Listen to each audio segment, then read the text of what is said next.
കാലങ്ങളായി വേദങ്ങളും ഉപനിഷത്തുകളും ഇപ്രകാരമാണ് സംപ്രേഷണം ചെയ്യപ്പെട്ടിരുന്നത്. അർത്ഥവത്തായ രീതിയിലായിരുന്നു അവ മനഃപ്പാഠമാക്കിയിരുന്നത്.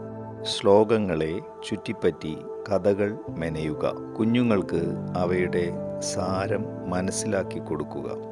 വെറും 2 ശ്ലോകങ്ങൾ മാത്രം, അതുമാത്രമേ ഓരോ കുഞ്ഞും ഓരോ ആഴ്ചയിലും പഠിക്കൂ. ഇത്രയും മനഃപ്പാഠമാക്കിയാൽ തന്നെ അത് വലിയൊരു നേട്ടമാണ്. നിഷേധാത്മകമായ ചിന്തകളെ ഒട്ടും അയവിറക്കാത്ത രീതിയിലാണ് കുട്ടികളെ വളർത്തേണ്ടത്. സഗുണാത്മകമായി ചിന്തിക്കാൻ അവരെ ശീലിപ്പിക്കണം. എനിക്ക് തോന്നുന്നത് ആ ചുമതല ഏറ്റെടുക്കേണ്ട ഭാരിച്ച ദൗത്യം വിദ്യാലയത്തിനുണ്ടെന്നാണ്. അത് ലോകത്തിന് തന്നെ ഒരു മാതൃകയായിത്തീരണം.